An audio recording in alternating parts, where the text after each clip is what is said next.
Yes, yes, yes. Ladies and gentlemen, welcome back to another deep dive. Can you believe it? 2 in the space of nearly 10 days. I wanted to say that you can...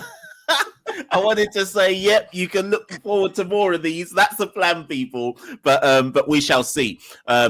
In fairness, people stopped me on Saturday at the Barnet game and said, are you and Cole going to be doing more of these this season? And I said, yeah. I've been meaning to speak to Cole about it. Did nothing. Then Pete saw me at the Tuesday game against Ipswich and said, are you doing another one? I said, yeah. I'll reach out to Cole soon.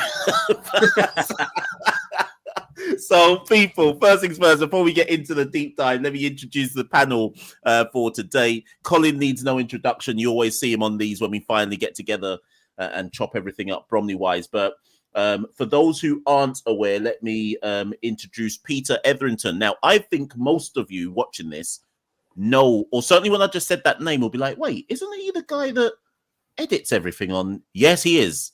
The editor extraordinaire, Peter Etherington, has joined us for a deep dive. Anything you read on from bromleywithlove.news, anything you read on the From Bromley with Love Substack, any of the super interesting articles you read, whether on reminiscing about Italian football on Channel 4, for example, all of those articles have been via Peter.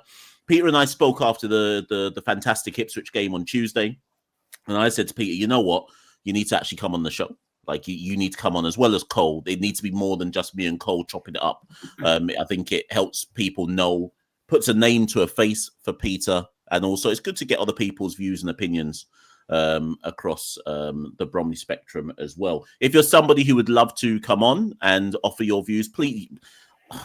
I'm not playing the big I am, but I'm fairly certain I'm recognizable enough at Bromley for you to be able to stop me. So don't hesitate to just stop me at a game and say, Mash, I'd love to come on, etc. And we'll see what we can do. Gentlemen, enough of that introduction. Cole, how you doing? Yeah, really good. Thanks, mate. Yeah, very good. Lovely. Pete, how you doing? Very good. Pleasure to be on. This is a first and hopefully a first of many. Indeed. I'd love to say I've got a great plan of how we're going to do this. All I've got is a vague plan of how we're going to do this. It works in my head, but we'll see how it works in practice. So, Cole, I'm going to come to you first. And the opening question for today's episode is reflecting on the 3 games so far. Shrewsbury away, Barnet home, both in the league. And then Tuesday night, knocking out Ipswich. The question isn't rate the season so far, but it's pretty much what I'm asking you to do. What's your assessment after 3 games? Very, very good start. Really good start. Solid. I mean, defensively, really solid. Conceded 1 goal, and that was to a championship side. Going forward, looking better. Definitely with 2 up front. That looks the way to go right now. Yeah, I'm really enjoying it so far. I think we're playing some good stuff. We're going to be hard to beat again. So pretty much exactly what we would have wanted, I would have think, from the first 3 games. Anything that's particularly impressed you or given you cause for concern? Seems a bit silly given we haven't lost. But anything that's particularly impressed you or given you cause for concern? Yeah, I don't have any concerns about the team at the moment, really. We probably need like a right back to cover, because asking Eiffel to play every game and put that much work in is probably a lot. There's so many positives. Hondermark's performance against Barnet was superb. Cheeks off the mark again. Kabamba got a goal within a few minutes of coming on. Actually, it's all very positive, and we've got 2 really good goalkeepers at the club as well now. So, yeah, I think it's all looking really good. Pete, over to you. Rate the season so far. I think the thing people were a bit concerned about going into this season was the lack of a mercurial player, someone who can flip a switch. They might do nothing all game long, and then just get that little moment of quality, get people off the edge of their on the edge of their seats. From what I've seen so far, not missing it. It's a team, like it's a squad, it's a team, and yeah, it's lovely to have like a Louis Dennis, Harry McCurdy, that kind of player. But I think we saw last season, Dennis, in regard to, it's not like he had to carry Louis Dennis, but he, it's 50-50 what kind of Louis Dennis you were going to get. Harry McCurdy, again, you don't have to carry him necessarily, but did you really need him, or was he just a nice to have? And I think he's him. From what I've seen so far, I wasn't at the Shrewsbury game, but from what I've seen so far, like it's sort of a sum of the parts. Name or that big moment. Now we might be saying something different in a couple of days' time. If it goes south, things start turning. You're thinking, "Oh, where's that magic man? Where's that?" So far, from what I've seen, they're all battling for each other, and that's you can't buy that. Cole, I'm going to answer it because we have a new fan base in the last 5 years, and for anybody who's watching this who's part of that new fan base, that is by no means a derogatory statement, and Bromley just has grown as a football club. I think, Cole, the average member of the new fan base would look at those 3 performances thus far and go, so why shouldn't we make the playoffs this season? And I know that sounds ridiculous. It's 3 games in. But as Pete alluded to, you kind of look at, and it's the one hallmark of Andy Woodman's kind of reign as manager, the character in that squad. And on every squad he's compiled, the character has always been, and fitness has always been the standout things you notice. Against Ipswich, there was nothing to suggest that we were less fit than them. If you see what I mean, we could, if that was extra time and penalties, I would have backed us to be the ones to keep going in terms of fitness. Maybe not in quality, but in fitness. Can you make that leap in your head to say, yeah, I can see why Andy thinks we can make playoffs? I can see what he thinks we can. I'm probably more naturally pessimistic than most these days when it comes to Bromley. Or maybe realistic. I think over 46 games, the quality of some of the teams in this league is going to be very hard for us to compete against. But you've got to beat what's in front of you, and we have pretty much done that so far. Shrewsbury, okay, we got a point, but Barnet, we dispatched them. We did a great job against Ipswich. I'm not sure about the playoffs, but I would possibly, even on the performances I've seen so far, think that we might finish a little higher than I predicted 10 days ago. Pete, what was your pre-season prediction? I've never actually asked you this. Did you have us down as the playoff challenging side? It was too early to tell. From pre-season alone, I couldn't call it. But the team hasn't got any worse since last year. Yeah, you've lost Harry McCurdy, Louis Dennis, guys who can do something a bit magical. But Andy Woodman's no fool. He's looking at the players, and him and his scouting team, they're looking at these kind of players, Honda Mark, and thinking, all right, where they are or where they were, the teams they were with, they were underappreciated or not in the right role. But bring them into my team, Andy Woodman's team, make him run, make him press. That's his strength. Carry the ball like Honda Mark, carry the ball, press, cause problems. He's looked at that, and he's these players he's chosen for a reason. With that in mind, I think Bromley will finish higher than they did last season. I think they will be within touching distance of the playoffs. I got a funny feeling this year they'll make it, creeping in. It won't all be plain sailing, but this season I've got. And going back to your point about fitness, when was the last time you saw a Bromley player go down with cramp? Mm-hmm. Mm. They're machines. Yeah. Let me put this question up. It's not worded properly, but you know what it means. Rank the Ipswich performance in Bromley's history. What a terrible way of wording that question. I could edit that for you, mate. But you know what? I'm going to have to email it to Pete to get sorted out. It would mean the same thing, and we know what it means. Yeah, we know what it means. But, so Cole, I started thinking this after Tuesday's game because obviously there was a lot of chatter online and otherwise about this could be Bromley's biggest game, and I had to do a lot of thinking because when people said it to me, I was like, "Is it?" But I think I got confused with games that have felt like a bigger occasion versus this is the actual biggest team on paper, competitive wise. At home, we should say that Bromley have played at Hayes Lane. I saw a few comments online afterwards. I think it was from Ipswich fans trying to kind of downplay the commentators are stretching it a bit far by saying that Ipswich are a recent Premier League side, even though they are. But I think for some Ipswich fans, they'll be like, hold on a minute. We did a double back-to-back promotion, League One to champ to Prem, and then got relegated straight out of the Prem. So I think some Ipswich fans will look at it and go, yeah, we were in the Prem, but not properly. But where do you rank this?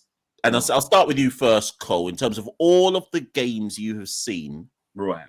Is it in your top 10, top 5, top 3? Where have you got this one? I guess in terms of stature of the opposition, it's got to be it's got to be top 5, I guess, isn't it? Because, it's just off the top of your head. We haven't really beaten many bigger clubs than that, especially with their history of the club as well. What they've achieved in the past and the size of the support, the size of the club itself. It's got to be right up there, I think. I'm going to put you on the spot. Top 5 Bromley performances. I'll help you by saying not in order. Just top 5 Bromley performances in your lifetime. Oh wow. Okay. It's a relative thing. I think beating Wimbledon 1-0 in the playoff semi-final has got to be the most incredible result because we were not favourites to win that game at all. So that would be right up there. And that was that. I think it's a significance that game had as well, definitely. But the performance itself was superb. I don't know, man. You've called me. I'm gonna toss one in to help Carl because I can see. I can see your cogs whirring. Billericay. Yep, absolutely. Yeah, that were 2 really good teams in that playoff final. That game for me, kicked everything. It just set in motion where Bromley are today. Like that. Absolutely. They almost, it could have gone either way that game, and they The amount of players on both sides that went on to play professional football in that match, it was ridiculous quality for an Ishmael League playoff final. So that would be up there as well, definitely. Obviously, the trophy win over Wrexham to beat a club of that size at Wembley on that occasion, and the performances of certain players that day, including Balcom's save right at the end, that's got to be right up there as well. Which with Solihull has to be in there. Yeah, exactly. Yeah. Solihull's next. So what is it? What have I had 4 so far? I would.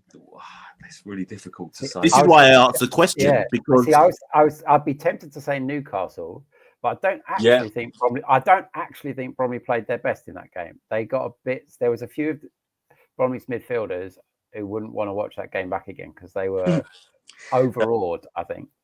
I guess another one that comes to mind would be the FA Cup 4th qualifier round win at Grays. Considering we were an Eastern Premier side and they were 2nd or 3rd in the National League, full-time professional, and we went away there and won.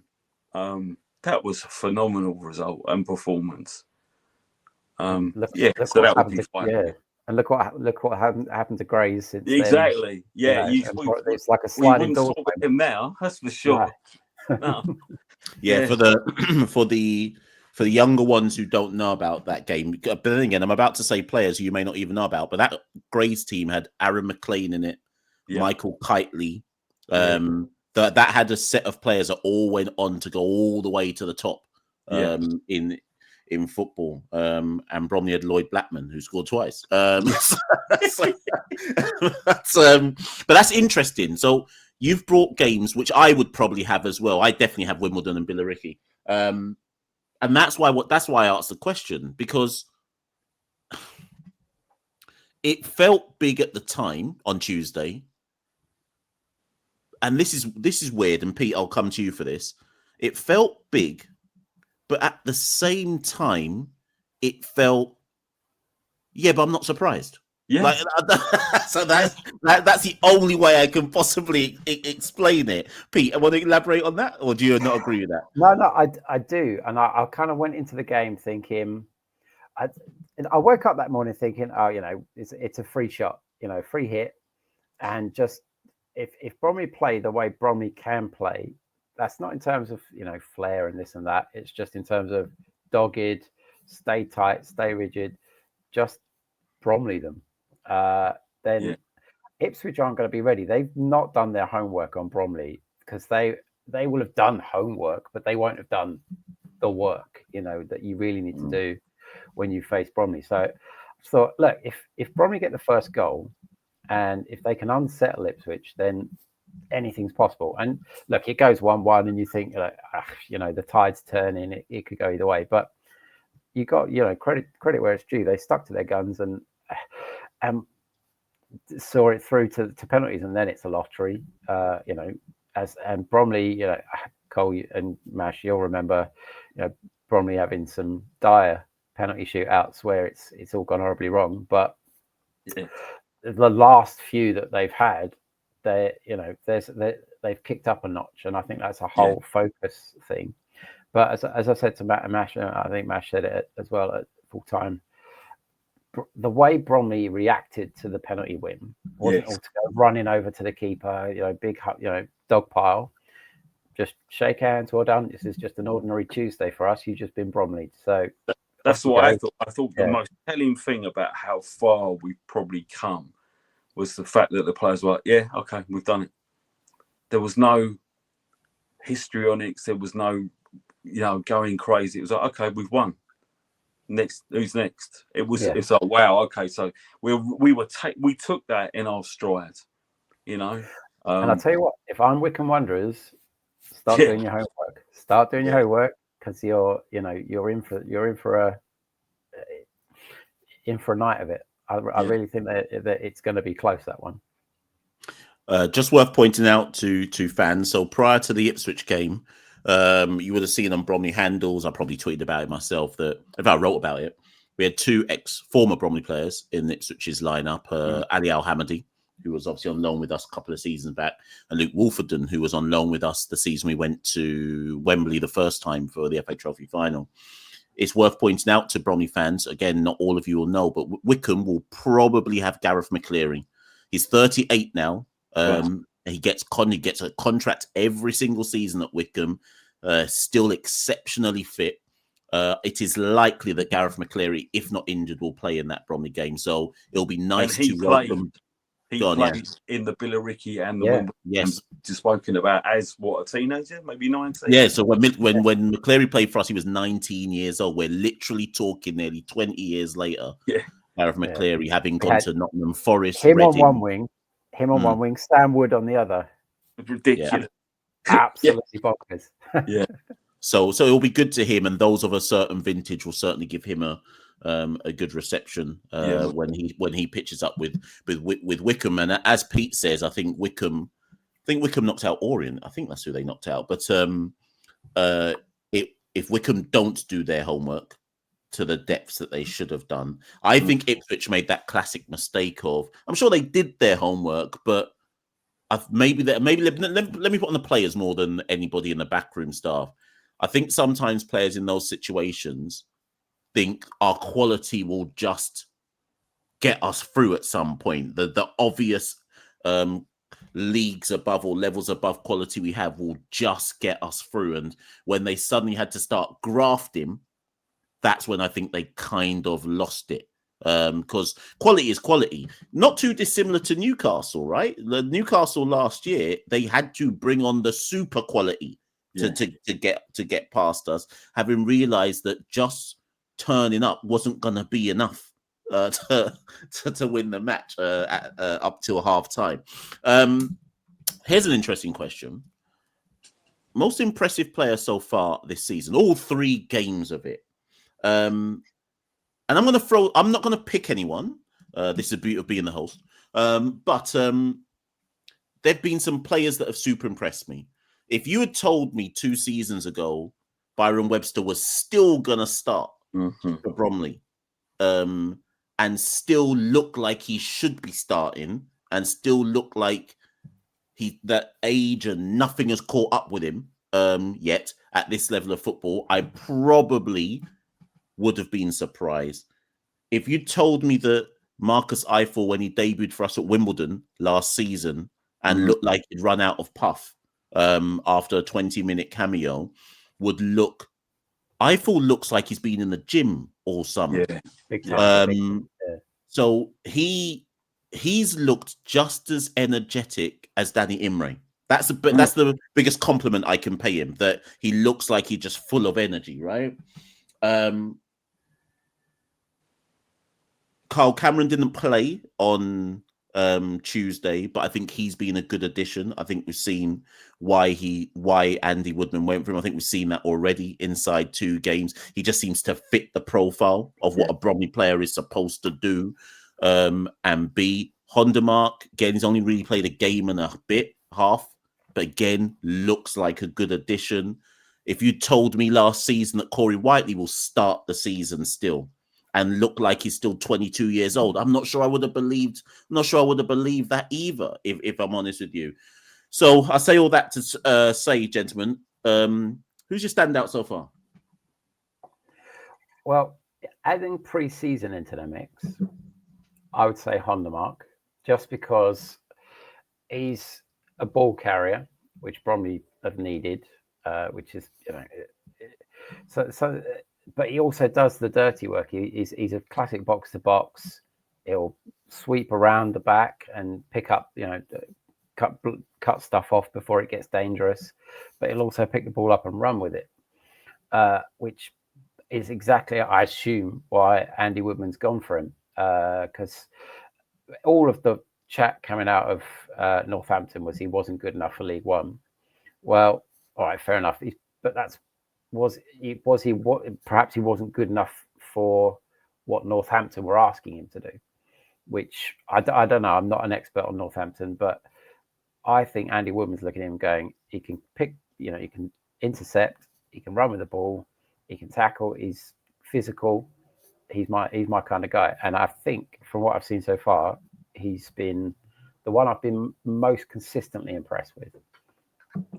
Yeah, I would go with Pinnock. I think he's been fantastic. At left wing back, defensively, he gets the job done. Going forwards, then he can switch over to the right. And on either side, his delivery is superb. And I think the more we go into the season, I think the more goals we'll get from his delivery into the box. I'm expecting the centre-backs to get good numbers again this year because the delivery into the box is superb. He's very much... The interesting thing with Pinnock is he's not a driving left wing-back. So he's not picking up the ball and going, right, I'm going to just drive down the left wing. He's more, as you would expect from a senior pro, he's now 30, it's more about his ability to pick the moments and identify space and know when's the time to send the cross in. That's what's more impressive for me. He's, how some players, it's like, there he goes again, and therefore they're drawing your attention. But I think he's a bit more clever with it. And actually, this is a good segue, gents, because what do you make of the fact, and this is what Cole, when you and I did the pre-season or ahead of the season show, we spoke about this. Pinnock has basically usurped Idris, right? Now, I thought Idris actually had a fantastic game on Tuesday at left centre-back. Now, in fairness to Idris has then come on in every single game because Pinnock's able to go over to the right because I think essentially Eiffel runs himself into the ground. So Pinnock then goes over to the right, which allows Idris to come across. I think against Barnet, Idris came on at half time. Yeah. Then Shrewsbury, I think he came on with 25 or 20 to go, played the full game against Ipswich. If you're in Idris's shoes, do you read this as, I'm just going to be needed and I have to be ready? Or as a young pro, do you just have to look at it and go, well, them the breaks, Pinnock's a senior pro and I just have to push him as hard as or do we think that Andy sees Idris as you're versatile. I can bring you on. I can start you. I can put your left centre back. Maybe I'll put Kyle Cameron in the middle when Byron. Like, do you just see that Idris's role is just I'll use you as and when and where I need you? Yeah, I do. I think he'll still feature in the majority of the games in some capacity. And then, like you say, if Byron doesn't play and Cameron moves into the middle, he can slot in there. He can cover left wing back, and then Pinnock can go on the right if Eiffel's not available. I just see him filling all those roles, but I see him as an integral part of the squad, definitely. But the question is, like, is he too good to be a cover player? That's my issue. Yeah. And so he, you could understand it if he's looking at it thinking, well, hang on, last season I was one of the first names on the team sheet, and suddenly this new guy comes in. And fair enough, because Pinnock is a cut above. He's a League One standard player. Yeah, Northampton would have been, every single Northampton fan would have been happy to keep him. It's just, it must be difficult to take when you've done pretty much nothing wrong to suddenly be sitting on the bench watching on. But that's, as you say, them's the breaks. It's how do you kick yourself up to the next gear? How do you outdo a Mitchell Pinnock, or how do you slot in on the left side of a three at the back? Yeah, I think he'll be involved enough for it not to be as big an issue as if he was sitting on the bench every week looking at someone doing his old job.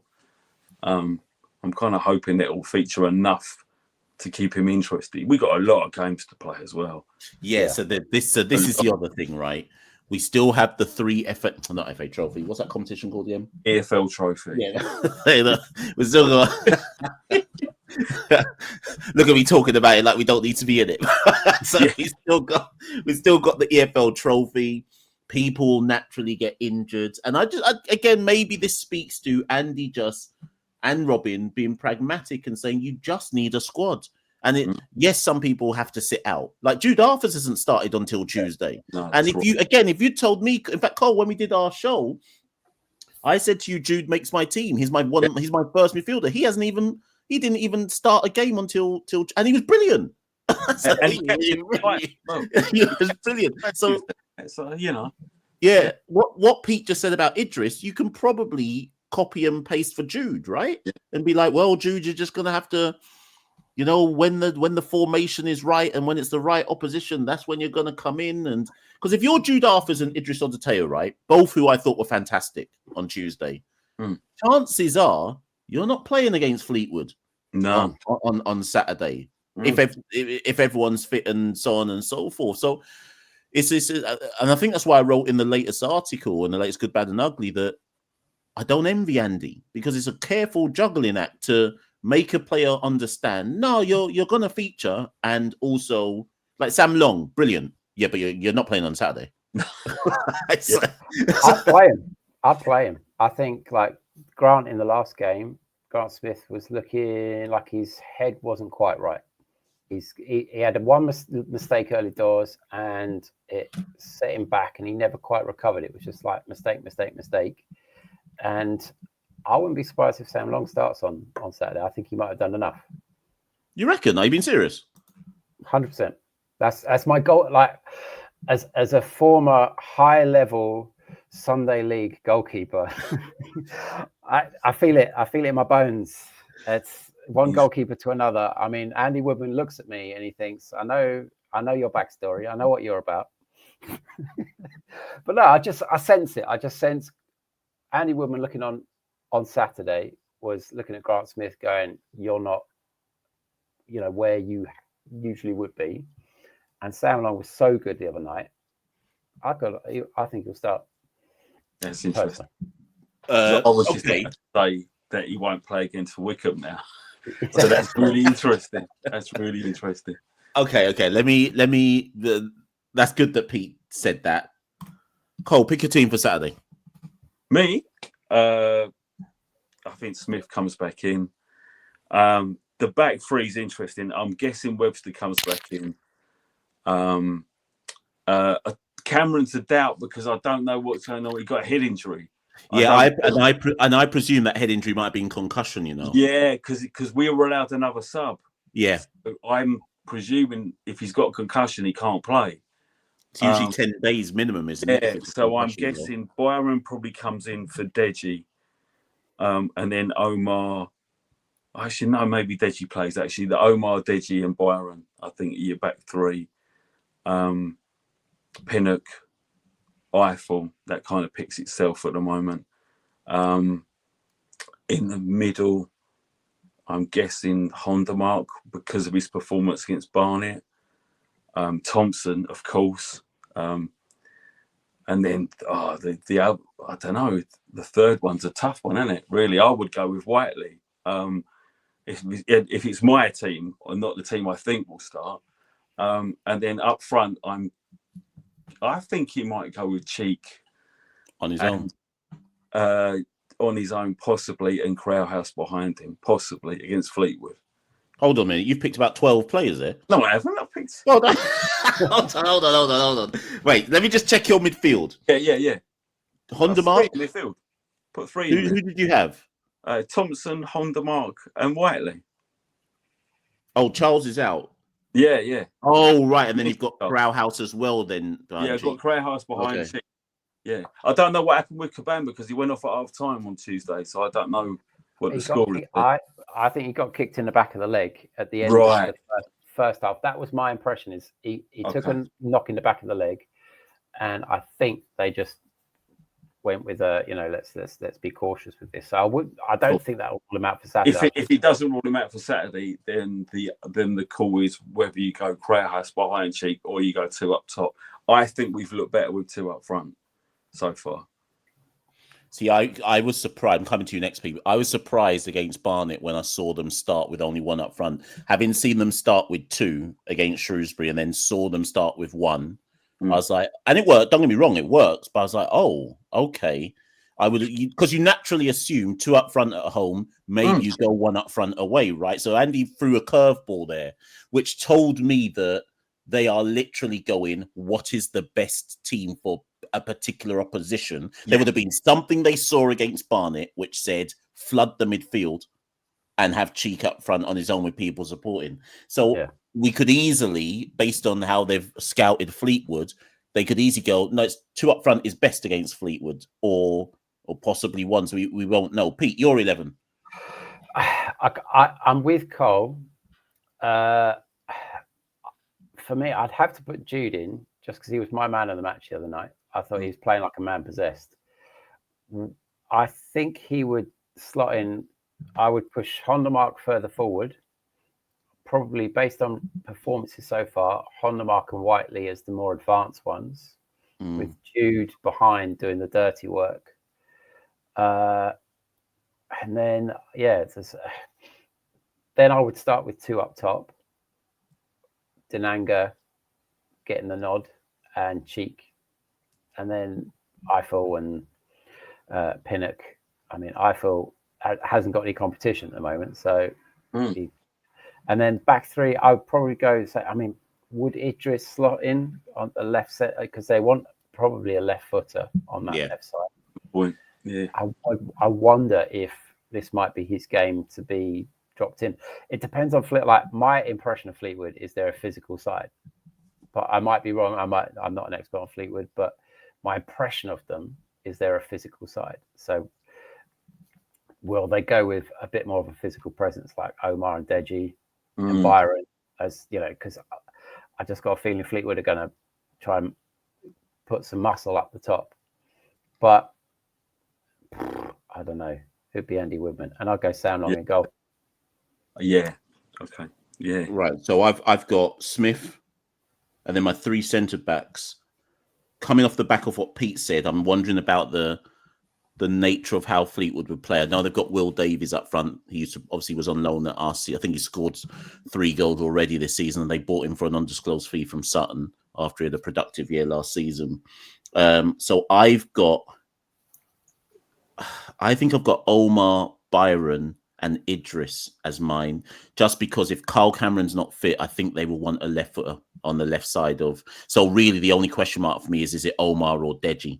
And I think I'm going to give the nod to Omar, who I thought was brilliant on Tuesday as well, incidentally. It was fantastic. Pinnock left wing back. Obviously, I feel right wing back. The midfield's the hardest part. So I think I've got Cheek only playing for half a match was deliberate, obviously. Yeah. Which makes me think they may go Cheek on his own on Saturday. And I've got Charles, because again, he only came on for 20 minutes. So he's starting as far as I'm concerned. I've got Charles. Thompson went off at halftime, which again feels like that was deliberate with an eye on Saturday. So I think I've got Charles, Hondermark, Thompson, Whiteley. That's not necessarily what I want. I've more picked the team that I think will be playing more than what I want based on how substitutions were used on Tuesday. Like Whiteley is playing because he missed the whole of the game. That's obviously with a view to protect him for Saturday. So we know he's playing. We know Byron's playing because he was rested for the Tuesday, right? Mm-hmm.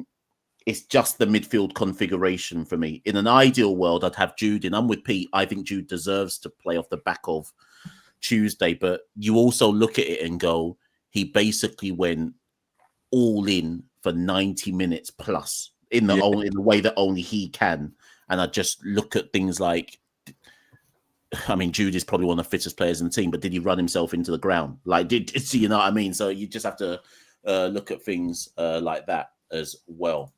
Listen, gents, I didn't tell you beforehand, but I deliberately I wanted this to only be around half an hour, short, sharp. Keeps people coming back. Like, share, subscribe, people. But quick score prediction for Saturday. Is it back down to earth with a bump after the Lord Mayor's show? Pete, score prediction. Fleetwood haven't lost yet. I think they've won. They've got 2 from 2. They lost to Barnsley on penalties. Yeah, it went to penalties on Wednesday night. Or was it Tuesday? Can't remember. Score on Saturday, Pete. I think it's going to be a tight one. I think it's going to be a draw. I think there's going to be goals, but not that many. 1-1. I was going 1-1 as well. Yeah, but I was going 1-1 as well. There you go. It's going to be like 8 or something, isn't it? But... yeah, I've got it as I just can see it as being like 2 tired teams after a midweek cup game that went to penalties. The only way someone wins that, to me, boils down to who uses their squad resources best. Yeah. But otherwise, I'm going to say 1-1 draw. Otherwise, listen, Cole, Pete, thank you so much for coming on the deep dive today, people. If you've enjoyed the deep dive, everyone always tells me that they like watching it and we need to do it more. Well, here you go, people. Here's another one. You can, like I say, you can find From Bromley with Love on Twitter. You've been seeing the thing scroll at the bottom at Bromley with Love, and you can subscribe to From Bromley with Love. Just go to frombromleywithlove.news if you are yet to subscribe to the media venture that is From Bromley with Love. But if you don't want to subscribe to anything, subscribe to YouTube at least, because we are going to do some more stuff on the YouTube. Thanks to those people who have recently been subscribing. The subscriber numbers are slowly but surely rising. Share it with a friend. Tell a friend to tell a friend to tell a friend. Andy Woodman and Co. watch this stuff. I'm telling you. So if you do want to get involved, people, speak to me at the ground, etc. Gents, thank you so much for coming on. I'll see you both on Saturday at the game. And I've been Machel St. Patrick Hewitt. Cole's been Cole. Pete's been Pete. And we will be back very, very... Actually, let me not say soon. We'll be back at some point in time. Look out for it in the future. Take it easy, people.